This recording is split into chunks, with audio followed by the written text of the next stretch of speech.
War of Kings के last episode में हमने देखा था कि किस तरह से शियार और क्री एम्पायर दोनों की बीच ज़बरदस्त जंग चलना शुरू हो जाती है, जहाँ पे हमने देखा था कि रोनन जो है उसकी काफ़ी बुरी हालत हो गई होती है और वहीं पे क्रिस्टल जो है क्री के लोगों की काफ़ी मदद करके उनके अंदर एक अच्छाई की उम्मीद जगा रही होती है ताकि उनका भरोसा इनह्यूमन्स के ऊपर वापसी आ सके।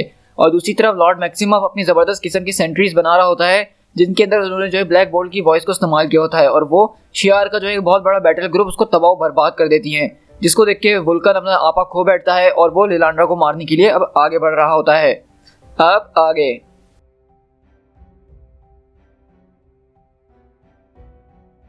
मैं जो हूँ एम्परर वुल्कन की खिदमत करता हूँ और मेरे साथ मेरे बाकी फेलो वॉरियर्स भी, जैसे कि मैं यानी gladiator leader of creator of imperial guard और मेरे साथ साथ हाई ऑफिसर जैसे कि एडमिरल का अर्दुम। अक्सर जो है हम लोग वुल्कन को बचाते हैं उसके अपने आप से ही। और यहाँ पे हम देख रहे होते हैं कि वुल्कन जो है बहुत ज़्यादा गुस्से में सीधा लिलांड्रा के ऊपर चार्ज हो रहा होता है, लेकिन वहीं पे एडमिरल का अर्दुम वगैरह उसको रोकने की कोशिश कर रहे होते हैं। तो वुल्कन और गुस्से में आ जाता है और बोलता है कि तुम्हारी इतनी हिम्मत कि तुम मुझ पर हाथ आओगे और मुझे रोकने की कोशिश करोगे। तो वो बोलता है कि माय लॉर्ड मेरा वो मकसद नहीं था। लेकिन वहीं पे वुल्कन जो है वो बहुत ज़्यादा अपनी एनर्जी निकाल रहा होता है और वो एकदम अपना आपा इस वक्त खो बैठा होता है और बोलता है कि मैं चाहूँ तो इस वक्त तो मैं यहाँ पे भून के राख कर सकता हूँ, तुम्हारा एक खून का कतरा भी नहीं बचेगा, यहाँ पे मैं जो चाहूँ यहाँ पे कर सकता हूँ। लेकिन वहाँ पे कार्डून बोलते हैं कि माजिस्टर प्लीज़ मेरी बात सुनिए, आप लिलांड्रा निर्मानी को नहीं मार सकते हैं। अगर आपने उसको मार दिया तो ये लोगों की नज़र में एक शहीद कहलाएगी।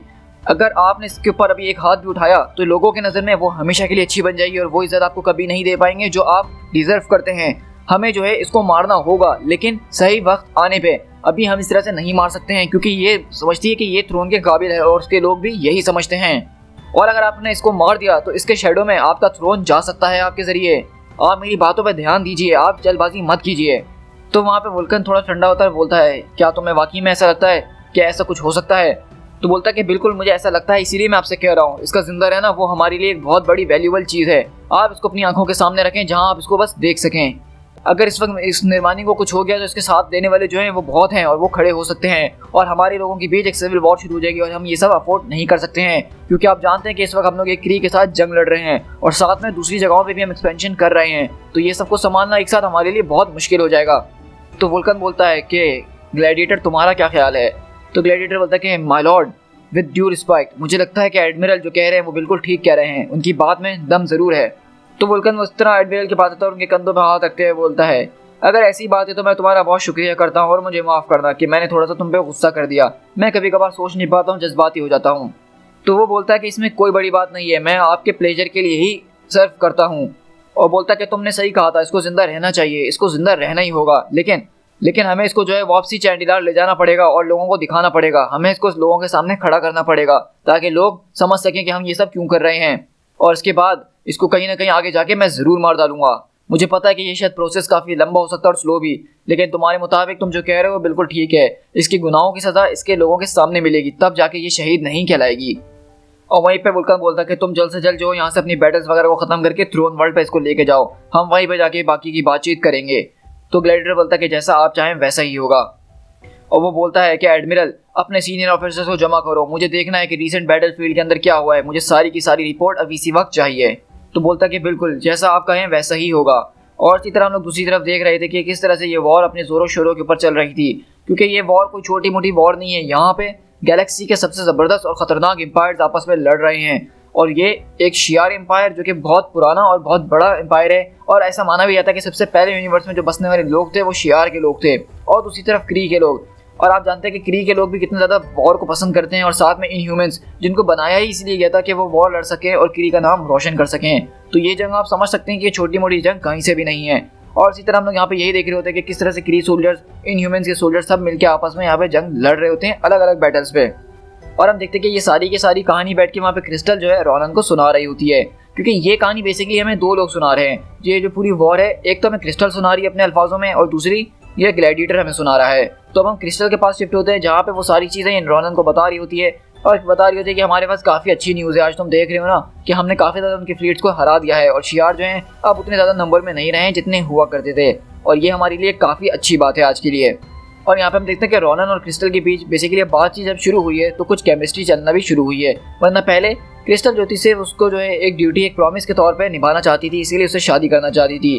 तो रोनन यहाँ पे पूछता है कि वाकई में तुम मुझसे शादी करना चाहती हो, क्या वाकई में हम लोग जो है मैरिड हो चुके हैं या अभी हमारी शादी नहीं हुई है, क्योंकि उस ग्लेशियर पे वो सेरेमनी चली रही थी जब हमें इंटरप्ट कर दिया गया। तो क्रिस्टल बोलती है कि आई बिलीव जो हाई प्रीस्ट हैं पामक है उनके मुताबिक हमने सारी रिचुअल्स कंप्लीट कर ली थी, तो हम लोग लीगली जो है शादीशुदा हो चुके हैं। तो रॉनन बोलता है कि मैंने सुना है कि तुम लोगों के बीच काफ़ी ज़्यादा सपोर्टिव साबित हो रही हो, क्री के लोग तुम पर विश्वास करना शुरू कर दिया है। तो बोलती कि हाँ मुझसे जितना हो सकता है मैं कर रही हूँ और ये इतना ज़्यादा नहीं है, लेकिन मैं पूरी उम्मीद करती हूँ कि मैं ये सब कर सकूँ अच्छे से। तो रॉनन बोलता है कि तुम्हारे लिए कुछ होगा, लेकिन तुम जो कर रहे हो वाकई में बहुत ज़्यादा है। तुमने हमारे लोगों को अपने फैमिली मेम्बर्स की तरह रखा है। मैं तुमसे जान सकता हूँ कि तुम लोग जो हमारे अपलिफ्ट प्रोग्राम के बारे में काम कर रहे थे वो कहाँ तक पहुँचा है। तो वो बोलती कि वेल इस बारे में मैंने जो है अभी तक इंक्वायरी करी नहीं है, लेकिन जब अगली बार मैं तुम्हें विजिट करने के लिए आऊँगी तो इस हवाले से भी मैं तुम्हारे लिए अपडेट लेकर आऊँगी। जितने भी लोग थे हम पे विश्वास नहीं किया करते थे क्री के, लेकिन उनमें से सबसे ज़्यादा विश्वास जो इनह्यूमन्स पे करता था वो खुद रॉनन था, और वो समझता था कि उसकी रेस को जो है हम ही लोग ज़्यादा अच्छी तरीके से गाइड कर सकते हैं। और वो इसीलिए उसने जो है ब्लैक बोल्ट के हाथ ये सब कुछ सौंप दिया था, क्योंकि वो इसको नहीं संभाल सकता था और वो कभी जो था इसके लिए बना ही नहीं था। वो सिर्फ एक वॉरियर था और वो लड़ने के लिए ही बना था। लेकिन सबसे बड़ी वजह वो थी क्योंकि हम लोगों ने उनसे वादा करा था कि हम क्री के लोगों के लिए एक नया प्रोग्राम निकालेंगे जिसमें उनकी स्पीसीज़ को एवोल्यूशन के एक नेक्स्ट स्टेप पे लेकर जाया जाएगा, और वो भी जिस तरह हम लोग पावरफुल हैं इनह्यूमन्स उनको भी पावरफुल बना दिया जाएगा। और उस अपलिफ्ट प्रोग्राम को हम लोग जल्द से जल्द कर ही रहे थे, लेकिन बीच में ये वॉर आ गई। और वहीं हम देखते हैं क्रिस्टल रॉयल सिटी में आती है और मैक्सिमस से आके पूछती है कि मुझे तुमसे कुछ पूछना है वो उस अपलिफ्ट प्रोग्राम के बारे में। नहीं, लेकिन वहीं पे मैक्सिमस बोलता है कि अभी मुझसे कुछ भी मत पूछना, तुम देख रही हो ना कि मेरे हाथ भरे में एक के बाद एक सेटबैक मैं बहुत थक चुका हूँ। ये डैम वॉर जो ख़त्म होके नहीं दे रही है, मुझे काम करने दो। मुझे जो है हर वक्त टेलीपोर्टेशन की डिज़ाइन की रिक्वेस्ट आ जा रही है, कभी इसकी कभी उसकी, और इस वक्त अपलिफ्ट के ऊपर मैंने थोड़ी देर के लिए काम करना छोड़ दिया है। तो वहाँ पे कार्नेक आता है और बोलता है कि लॉर्ड मैक्सिमम इस वक्त ज़्यादा ओवर स्ट्रेच हो चुके हैं। आप समझ सकते हैं कि किस तरह के हालात हैं, क्योंकि वो जो है मुस्तकिल काम पे लगे हुए हैं और रॉयल हाउस को बचाने की पूरी कोशिश कर रहे हैं। आपको जो है इस बारे में अपसेट होने की ज़रूरत नहीं है, वो सिर्फ अपना काम ही कर रहे हैं। ये काम बहुत ज़्यादा मैटर करता है इस वक्त, और इस तरह आपका काम भी बहुत ज़्यादा मैटर करता है। आप जो सोसाइटी के अंदर कर रही हैं वो मैं देख रहा हूँ और वो काफ़ी ज़्यादा अच्छा है। और मैं मैक्सिमस को देख के काफ़ी ज़्यादा खुश हूँ, क्योंकि शुरू से वो एक विलनस से रहा है, लेकिन यहाँ पे आज उसको एक पर्पस मिला है और उसमें वो दिल लगा के काम कर रहा है।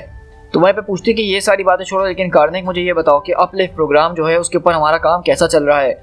तो कार्नेक बोलता है कि अगर आप मुझसे सच पूछें, जब मैक्सिमस उसके ऊपर काम कर भी रहा था इस वॉर शुरू होने से पहले, तो वो बहुत बुरी तरीके से फेल हो रहा था। हमने जितनी भी इम्प्लीमेंटेशन करके देख लिए, वो लोग जो हैं इस टेरिजन क्रिस्टल के इफेक्ट से बिल्कुल इम्यून है। मतलब क्री के लोगों पे जो टेरिजन क्रिस्टल्स है वो काम नहीं कर रहे हैं, उनको जो है एवोल्यूशनाइज नहीं किया जा रहा है।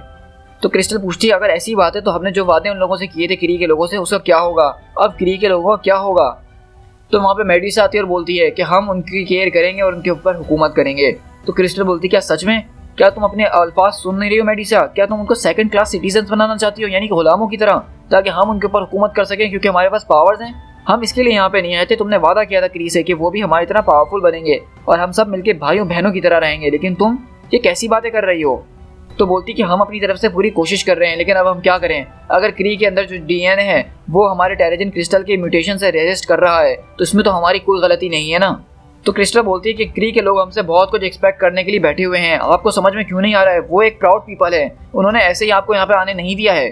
तो मेडिसा बोलती है वो अगर प्राउड पीपल है तो क्या हुआ मेरी बहन, हम भी कुछ कम नहीं है, लेकिन इस वक्त हमें अपनी नीड्स के ऊपर फोकस करना चाहिए कि हम इन ह्यूमंस के लिए क्या ज़्यादा बेहतर होगा, ना कि हम उन क्री के लोगों के बारे में ज़्यादा सोचने लगे। तो इसी तरह हम देखते हैं कि क्रिस्टल और मेडिसा के डिफरेंसेस यहाँ पे काफ़ी ज़्यादा हैं। मेडिसा इस वक्त जो है एक खतरनाक किस्म की रूलर साबित हो रही है, और वहाँ पे क्रिस्टल जो है वो दोनों लोगों के बारे में सोच रही है, क्योंकि उन्होंने क्री से आके उनकी हुकूमत ली है, तो कम से कम उनके लिए तो कुछ अच्छा करना ही चाहिए ना, जो कि बिल्कुल सही बात है। लेकिन मेडिसा यहाँ पे बिल्कुल उसका उल्टा बोल रही है, और वो बोलती है क्रिस्टल क्या इस तरह से क्या होगा? इस तरह से तो वो लोग हमारे खिलाफ हो जाएंगे और यहाँ पे हमारे अंदर ही एक अनदर वॉर शुरू हो जाएगी, और वो अगर हमारे खिलाफ खड़े हो गए तो हम क्या उनसे भी लड़ेंगे? तो मेडिसा बोलती है कि बिल्कुल हम उन सबको मार गिराएंगे। और मैक्सिमस बोलता है और अगर हम उनको मार नहीं पाए तो हम उनको चेंज कर देंगे ताकि वो हमें ज्वाइन कर लें। तो मेडिसा बोलती है कि मैक्सिमस अपना मुंह बंद रखो। तो क्रिस्टल बोलती है कि लॉर्ड मैक्सिमस का क्या मतलब है? तो मेडिसा बोलती है कि कुछ नहीं है, उसको काम करने दो, डिस्ट्रैक्ट मत करो। ब्लैक बोल्ट जो है कुछ देर में यहाँ पे आता होगा, तुम अपने अपने कामों पे ध्यान दो सब। और यहाँ से मेटिलियन के थ्रोन रूम में शिफ्ट होते हैं, जहाँ पे लॉक जो है बैठा हुआ होता है और उसके साथ ब्लैक बोल्ट जो कि सारे स्टैट्स के ऊपर नज़र वगैरह रख रहा होता है। और वहीं पे क्रिस्टल आती है और बोलती है कि माय लॉर्ड, मैं जो हूँ बहुत ज़्यादा कंसर्न हूँ क्री के लोगों की वेलफेयर के बारे में। हम लोग जो है उनको इस्तेमाल कर रहे हैं, लेकिन इसमें इनका कोई भी फ़ायदा नहीं हो रहा है।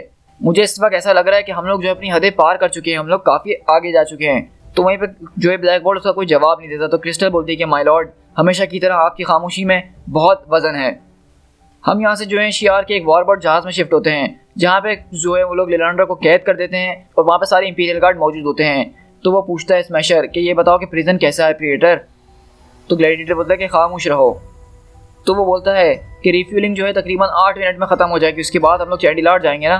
तो ग्लैडिएटर बोलता है कि बिल्कुल तुमने ठीक कहा, मैं आपके साथ जो अपनी अप्रिसिएशन एक्सप्रेस करना चाहता हूँ प्रीडेटर, आप वाकई में कमाल के हैं। तो वो बोलता है कि किस चीज़ के लिए तुम मुझे अप्रिशिएट करना चाहते हो।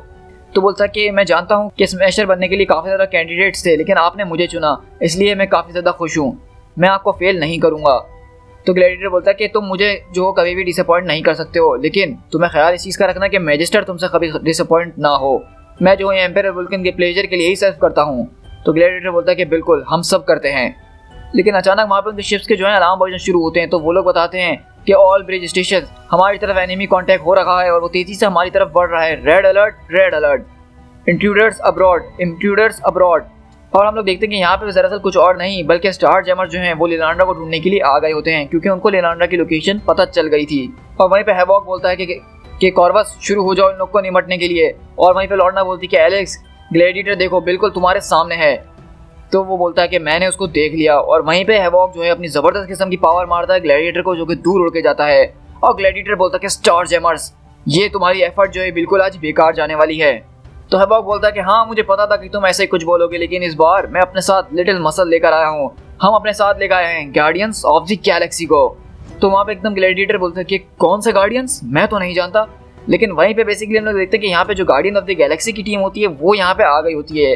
तो आप में से बहुत सारे लोग पूछ रहे थे कि गार्डियन ऑफ द गैलेक्सी कहाँ हैं। तो दरअसल उनकी कुछ टाइम्स हैं, लेकिन वो इतनी ज़्यादा इंटरेस्टिंग नहीं है और उनका यहाँ पे अपीयरेंस आना ही था। तो मैंने सोचा आपको डायरेक्ट यहीं पे बता दिया जाएगा कि यहाँ पे जो है मदद मांगने के लिए गार्डियन ऑफ द गैलेक्सी को भी बुलाया जाता है, जहाँ पे स्टार जैमर्स इनकी मदद लेके आज यहाँ पे आए हैं। और मैं आपको बताता चलूँ कि कॉमिक्स में ये जो है टीम, ये जो है गार्डियन ऑफ द गैलेक्सी की टीम एनाहिलेशन और एनाहिलेशन कॉन्क्वेस्ट के फौरन बाद ही बनी है, तो ये अभी इतनी ज़्यादा पुरानी नहीं है। इसलिए आप देख सकते हैं कि यहाँ पे रॉकेट रेकॉन ड्रैग्स डिस्ट्रॉयर, और वहीं पे रॉकेट आता है अपनी ज़बरदस्त एंट्री मारते हुए और अपनी गन लोड करता है। और वहाँ पे ग्लैडिएटर के सामने आके खड़ा होता है और बोलता है कि देख रहे हो, ये ज़ार्थियन क्वांटम कैनन है, स्पेशली इसको डिज़ाइन किया गया है तुम जैसे स्टॉन्टियन को गिराने के लिए, खासकर तुम जैसे के। लेकिन हम देखते हैं यहाँ पे ग्लैडिएटर जो वो एकदम घबरा जाता है और बोलता है कि तुम झूठ बोल रहे हो। तो वहाँ पे जो है रॉकेट उसकी नज़र में नज़र मिला के बोलता है कि फिर ट्राई करके देखते हैं। और वहाँ पे रॉकेट जो है अपनी गन से ग्लैडिएटर को जब शूट करता है तो ग्लैडिएटर की चीखें निकलना शुरू हो जाती हैं और वो बुरी तरह से चीख रहा होता है। तो रॉकेट बोलता है कि मैंने कहा था ना कि कभी भी एक रैकून के ऊपर शक नहीं करना। और वहीं पे हम देखते हैं कि बाकी का इंपीरियल गार्ड आता है और बोलता है कि प्रीडेटर गिर चुके हैं, हमें उनकी मदद करनी होगी, जल्द से जल्द आगे बढ़ा जाए। और वहीं पे इस तरह हम देखते हैं कि वहाँ पे कॉर्वस वगैरह सब मिलके जो है यहाँ पे ज़बरदस्त तरीके से लड़ रहे होते हैं और ग्रूट भी जो है इनकी यहाँ पे आके मदद कर रहा होता है कॉर्वस वगैरह की। और वहीं पे हम देखते हैं कि स्मैशर जो है अपने सूट को ऑर्डर दे रहा होता है कि accessing hyper strength upload from my एग्जोस्पेक्स, और वो बहुत स्पीड से आगे की तरफ बढ़ रहा होता है। लेकिन वहीं पे उसके सामने ड्रैग द डिस्ट्रॉयर अपना एक ही घूंसा मारता है और बोलता है कि एक्सेसिंग फिस्ट, और वो हमेशा काम आती है। और वो उसको जो है वहाँ पे लिटा के कुत्ते की तरह मारना शुरू कर देता है। और मुझे तो यहाँ पे देख के ऐसा ही लग रहा है कि ये स्मैशर जो है ये भी एक्सपायर हो गया है, अब इनको एक और स्मैशर ढूंढना पड़ेगा। और वहीं पे ड्रैक्स बोलता है कि मेजर विक्ट्री, क्या देखो रैकून को हमारी मदद की ज़रूरत है। और वहीं पे बोलता है कि मुझे किसी चीज़ की ज़रूरत नहीं है ड्रैक्स, मैं जो करने आया था मैं वो कर रहा हूँ। ग्लैडिएटर इस वक्त मेरे पूरे काबू में है। हैवॉक, तुम जिस चीज़ के लिए यहाँ पे लेने के लिए आए थे उसको लो और हमें यहाँ से फ़ौरन निकलना होगा। और हैवॉक बोलता है कि लॉर्ना, तुमने सुना ना उसने क्या कहा, तो जल्द से जल्द करो। तो बोलती है कि हाँ बिल्कुल, मैं दरवाज़ा चीरने की कोशिश कर ही रही हूँ। और इस तरह हैवॉक बोलता है कि चलो लिलांड्रा, तुम्हारी सवारी आ गई है, हमें यहाँ से निकलना होगा। और मैं भी लिलांड्रा उनको देख के काफ़ी खुश होती है और वो वहाँ से निकलती है उन लोगों के साथ। और वहाँ पे हम ग्लैडिएटर के पास शिफ्ट होते हैं, जो कि इस वक्त तड़प रहा होता है और अपने दिल में सोच रहा होता है कि ये पेन इतना था कि ये मेरे दिल को चीर के रख रहा था, मैं बिल्कुल हेल्पलेस हो गया था। इस छोटे से क्रिएचर ने ज़ार्थियन बिल्ड क्वांटम कैनन जो है मेरे ऊपर शैटर कर दिया था, इसके जरिए मेरे मॉलिक्यूलर और स्ट्रक्चर लेवल को बिल्कुल इसने हिला के रख दिया था। लेकिन वहीं पे एकदम ग्लैडिएटर की आंखें खुलती है और बोलता है कि जरा एक मिनट, ज़ार्थ जो है जगह है वहाँ पे तो क्वांटम कैनन्स का या क्वांटम वेपन्स का कोई कॉन्सेप्ट ट्रेडिशन है ही नहीं, ये एक ट्रिक है, ये एक टेलीपैथिक असल्ट है, वो मुझे दिमाग के जरिए सोचने पे मजबूर कर रहे हैं कि ये मुझे कमज़ोर बना रहा है, मतलब ये सब। और हम दरअसल देखते हैं कि वहीं पे जब ग्लैडिएटर का होश में आता है तो उसको पता चलता है कि दरअसल जो थी रेचल उसको दिमाग के जरिए ये मैनिपुलेट करने की कोशिश कर रही थी कि ये खतरनाक किस्म का क्वांटम कैनन है जिसके खास स्टॉन्टियन को मारने के लिए बनाया है। और इस बात से जो था ग्लैडिएटर के दिल में शक आ गया था। और मैंने जैसा कि इसकी ओरिजिन स्टोरी में आपको बताया था कि जब भी ग्लैडिएटर के दिल में शक आता है तो वो बिल्कुल कमज़ोर हो जाता है। और यहाँ पे हम दरअसल देखते हैं मज़े की बात कि यहाँ पे ना कोई वेपन था ना ही कुछ था, बल्कि रॉकेट यहाँ पे एक पोछे का डंडा लेके उसको डरा रहा था और ग्लैडिएटर उससे डर रहा था। मतलब आप अंदाज़ा लगा सकते हैं कि यहाँ पे जो है रॉकेट ने अपना दिमाग जबरदस्त तरीके से चलाया है और एक पोचे के डंडे से ग्लैडिएटर जैसे सुपर हीरो को घुटनों पे ले आया था, जबकि वहाँ पे असल में कुछ था ही नहीं। और वो बोलता कि ओह हाय ग्लैडिएटर, तुम हो ना ये, मुझे लगता है कि मुझसे थोड़ी बहुत गलती हो गई है, तुम कुछ ज़्यादा जल्दी दिमाग से बाहर नहीं निकल गए। लेकिन वहीं पे जो है ग्लैडिएटर अपने दांत दबाता और बोलता कि लिलांड्रा, और वो फुल स्पीड से वहाँ से उनको छोड़ते हुए निकलता है। और वो बोलती है रेचल कि ओ माय गॉड, वो उसको मार डालेगा, हमें कुछ भी करके रोकना ही होगा। लेकिन ग्लैडिएटर यहाँ इतनी स्पीड से जा रहा होता है कि वो किसी को नजर भी नहीं आ रहा होता है, और उनके सारे मेंबर्स को वहाँ पे धक्का देते हुए, ठिकाने लगाते हुए वो आता है लिलांड्रा की तरफ और हैवॉक के मुंह पे जोरदार पंच मारता है और साथ में लॉर्ना के भी। और वो सामने आके खड़ा होता है और बोलता है कि मैजिस्ट्रिक्स। अब पीछे से स्मैशर आता है और बोलता है कि रीग्रुप, इंपीरियल गार्ड सब मेरी तरफ आओ, सारे के सारे टेररिस्ट को पकड़ लिया जाए। और वहाँ पे लिलांड्रा बोलती है कि ओ क्लार्क, क्या वाकई में कार्डून ने मेरी जान सिर्फ इसीलिए बचाई थी? तुम बताओ उसने मेरी जान क्यों बचाई थी? लेकिन क्लार्क कुछ बोल नहीं रहा होता। तो लिलांड्रा बोलती है कि तुम जो सबसे ज्यादा डिवोटेड मैन हो और सबसे ज्यादा लॉयल इंसान हो जिसको मैं आज तक जानती हूँ काल, लेकिन ये बताओ कि तुम सबसे ज्यादा लॉयल किस चीज से हो? क्या तुम वाकई में वुल्कन से लॉयल हो, जिसके बारे में तुम्हें भी इतना अंदाजा कि वो शियार एम्पायर को जो एक डूम की तरफ ले जा रहा है? लेकिन पीछे से स्मैशर आता है और चिल्लाते हुए बोलता है कि seize the terrorist, kill them all. आप किस चीज का इंतजार कर रहे हैं प्रिएटर? हमारे ऑर्डर्स वुल्कन की तरफ से बिल्कुल क्लियर थे, आप सोच क्यों रहे हैं, आप बातें क्यों कर रहे हैं? लेकिन वहीं पे अगले पल ग्लैडिएटर पीछे मुड़ता है और अपनी लेजर बीम से उसका दिमाग उड़ाकर रख देता है, मतलब वो स्मैशर की जान ले लेता है। और वहाँ पे सबकी आंखें एकदम खुली रह जाती है कि ग्लैडिएटर ने ये क्या किया है। और वहाँ पे लिलांड्रा अपने मुंह पे हाथ रखती है और ग्लैडिएटर बोलता है कि I serve at the pleasure of empress Lilandra. मतलब यहाँ से ग्लैडिएटर जो इंपीरियल गार्ड का लीडर है, उसने वुल्कन से गद्दारी कर दिया एट लास्ट, और उसने लिलांड्रा का साथ देने का फैसला कर लिया है। और अब से जो है ग्लैडिएटर वो हमारे साथ नजर आएगा, यानी कि हैवॉक और स्टार्स जैमर के साथ। To be continued.